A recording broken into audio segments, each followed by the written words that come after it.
Good afternoon, dear learners. This is Dr. Pradeep Kumar Asthana, Assistant Professor, IMC, Sri Ram Swarup Memorial University. Earlier, we have discussed about some models of human resource accounting. Today, we will also discuss about some more models of valuation of human resource accounting. Today, we will discuss about the valuation model based on the present value. It means present value of future earnings model. Second one is reward valuation model, aggregate payment approach, and total cost concept.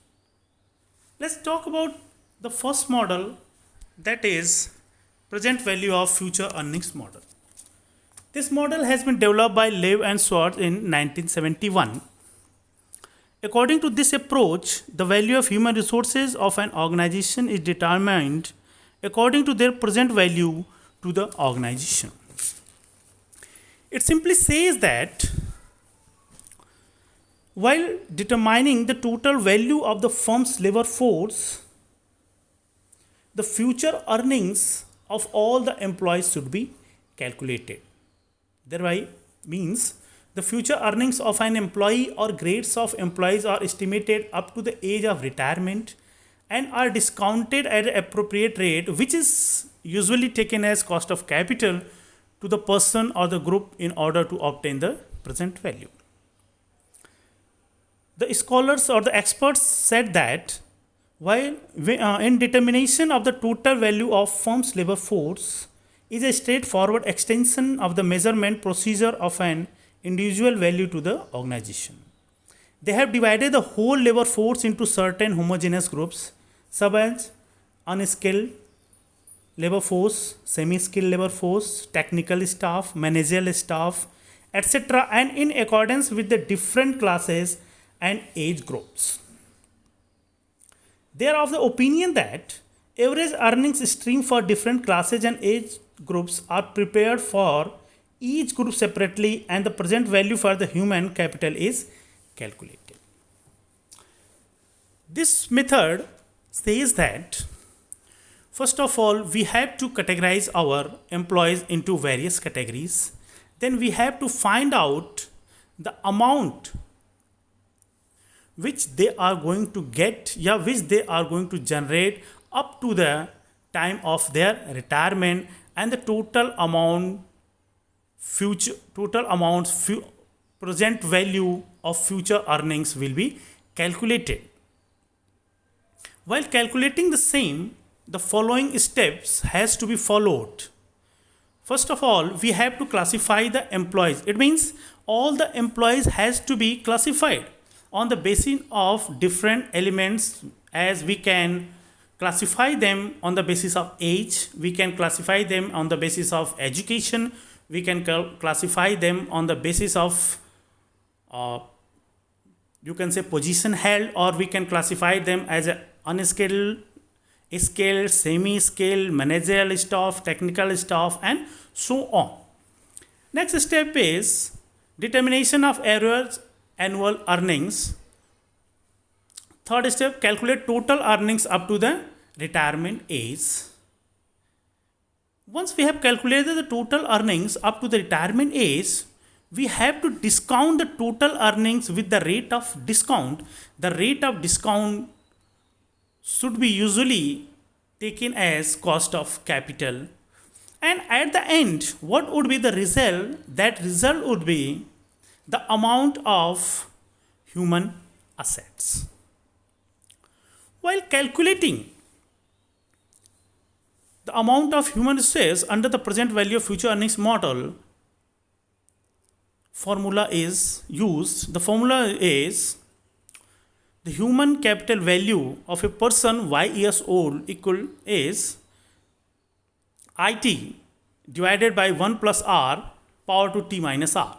Whereas we are equal to the human capital value of a person y years old, IT, the person's annual earnings up to the retirement, R equal to discount rate specific to the person, T is the retirement age. Simply means that we have to use this formula to calculate the amount of present value of future earnings of human assets. As suppose that we have divided our labor force into three parts, then the amount of three parts would be calculated, then the total human asset value will be find out after summing the result of the three categories. As this is a very good model, as we are considering the future earnings in this model, but this model is suffering from some limitations also, as prediction is not done with precision and accuracy, as we have to predict for how many years the employee is going to work with the organization. This is not done with the precision, because for more salary or other lucrations or other higher positions, employees are tend to move from one organization to other organization. This method also ignores the position change. It means as employees are started working with the organization, after a certain period of time they got the experience and skill, and with their experience and skill they got the different higher positions. And this model ignores this. This model says that no, one employee would be the same category up to the retirement. Next one is ignores the possibility of leaving the job. This method ignores the possibility that once the employee is given employment in a certain organization, the employee is not going to leave the organization because of various reasons. That is, might be higher position, salary hike, etc. Now we will discuss about reward valuation model. This method was suggested by Flamholz in the year 1971. It identifies the major variables that determine the individual's value to the organization. It means we have to calculate the expected realizable value of the employee. This model considers the movement of employees in the organization through various roles. This process of progressing through organizational states is called stochastic process. It means in this model, one employee is not static to one role. He has to perform various roles in the organization. And with the help of this movement, the reward or the realization value would be calculated. Employee generate value as they move along organizational roles and render a set of services in the different capacities. For the establishment of this model, the following steps has to be followed. There are 5 steps which has to be followed. First of all, we have to find out the expected service life of an employee. Next one is identification of services states which roles they are going to perform in the organization. Next, estimation of probable period for which a person will occupy each possible service states roles in the future in the organization.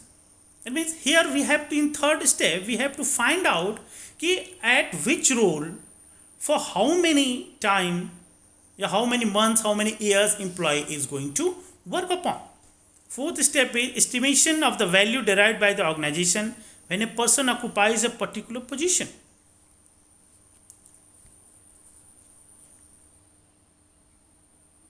This says that once one person is transferred, one role is given to the employee, then that employee's value with that role would be calculated. And the last is the total value of the services derived by the organization by different employees or group of employee is determined.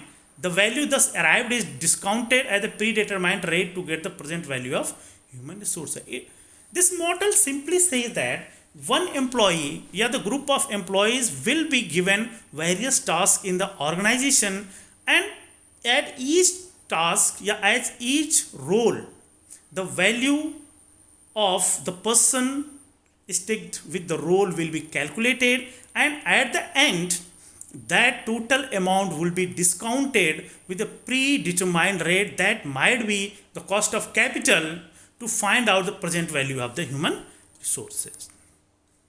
This is the second model, that is reward valuation model. This model looks very lucrative, very good to implement, but this model also suffers from some drawbacks. The first one, difficult to obtain reliable data.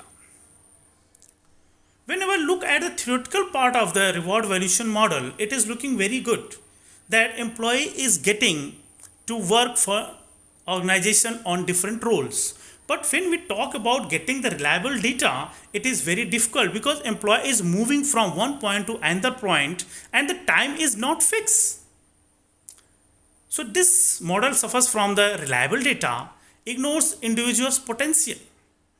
This model also ignores the individual potential. Might be one employee would be good for one work and he would not be good for the another work. If he is not good for the another work, then there is a possibility that the value of that human resource would be less. Next one is expensive way to measure. When we talk about the measuring the human resource assets on the method of reward valuation model, then we find that it is very expensive because employees has to move for different roles for different posts, and on that post the value of that individual or the employee has to be calculated. This is an expensive way to implement the reward valuation model. Next we will talk about aggregate payment approach. Aggregate payment approach was given by Professor S.K. Chakravarti in 1976, and he is the first Indian to give a model for the valuation of human resource accounting. He has said that the value of human resource should not be calculated on individual basis, rather it should be calculated on aggregate basis. And he has further said that if you want to make the groups, then you can make the managerial or non-managerial groups to evaluate separately. He said that the recruitment, hiring, selection, development and training cost of each employee can be recorded separately. These could be treated as deferred revenue expenditure to be written off over the expected average stage of the employee in the organization. The deferred portion should be shown in the position statement of the organization. He has said that we can find out the amount spent on an individual employee from recruitment to training and development, and that amount should be considered as a deferred revenue expenditure, and these deferred revenue expenditures should be shown in the financial statement as other different revenue expenditures are shown. The value of human resource on a collective or group basis can be multiplied by the average tenure of employment of the employees in that group and is the investment in the human resource.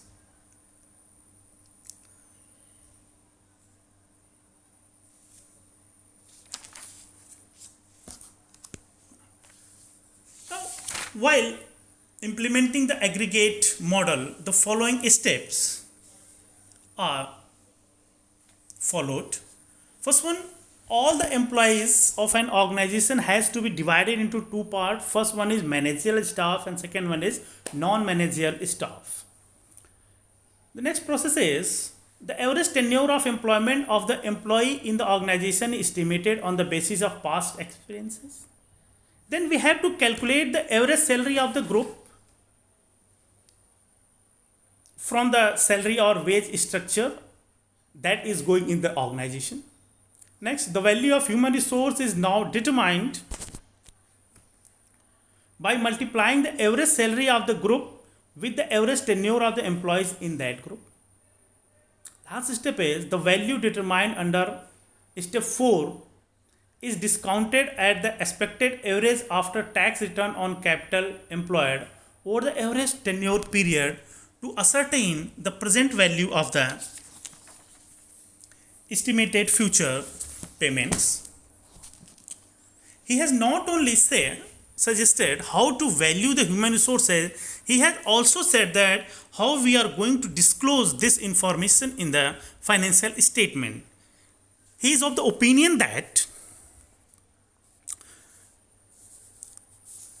it was most appropriate to include human assets under the head investment in the position statement of the organization prepared at the end of the year. He has said that when it comes to disclose this information, the value of human resource in the financial statement, we have not to include human resource as a fixed assets or as a current assets, but he has said that this should be considered as an investment, so it should be written under the head investment in the financial statement. Now we will talk about one more model, that is total cost concept. This method was given by Professor N. Dasgupta in the year 1978. He is of the opinion that whatever the model we are using, whatever the model till now discussed, they are using only those human resources who are employed, and they are ignoring the human resources who are not employed. It means he is of the opinion that while calculating the value of human resources, employed and unemployed persons should be taken into consideration. So we can say that with the help of total cost concept, we can calculate the human resources of a nation, and it should be done in a manner that brings in its preview both employed and unemployed persons. The total cost incurred by the individual, state or central government, and the organization in bringing the individual up to that position in the organization should be taken as a value of a person on the day he starts serving the organization or becomes fit for appropriate employment.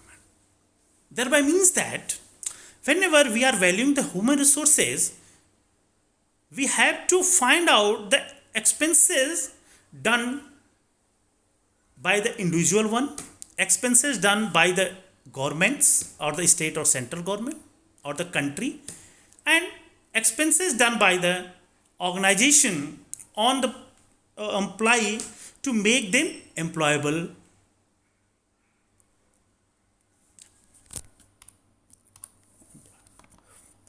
Now, the value determined on this manner should be adjusted at the end of each year by the organization on the basis of his age, seniority, performance, etc. This measurement can be done with the help of psychologists and other concerned experts. The revised value would be the value of employees at the end of the year. This will include not only all expenses incurred by individual for his education and training, but also by the organization or recruitment, training, familiarizing and developing human resources to employ in the organization. The value determined should be further adjusted at the end of each year by the organization on the basis of age, seniority, etc. Theoretically, if we talk about the model is looking very good.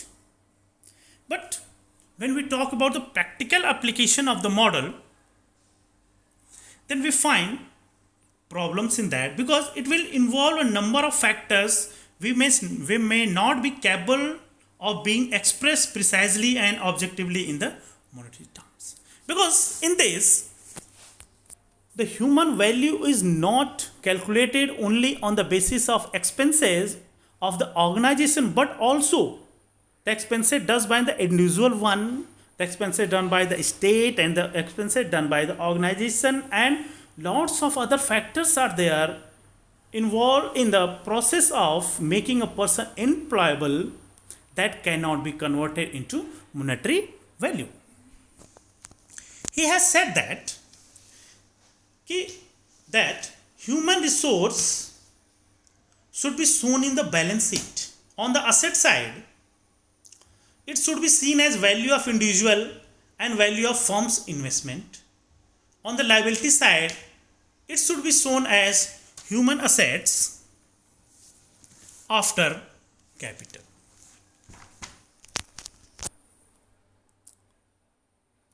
So, today we have discussed about 4 models. First model is present value of future earnings model. Second model is reward valuation model. Third model is aggregate payment approach model. Fourth model is total cost concept model.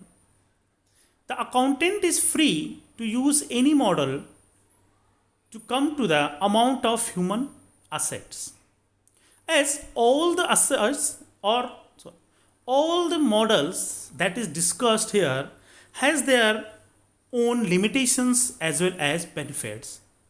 Now the work of accountant is getting really difficult because he has to go through the benefits and the limitations of all the models, and he has to select one model to value the human resources to be shown in the financial statements.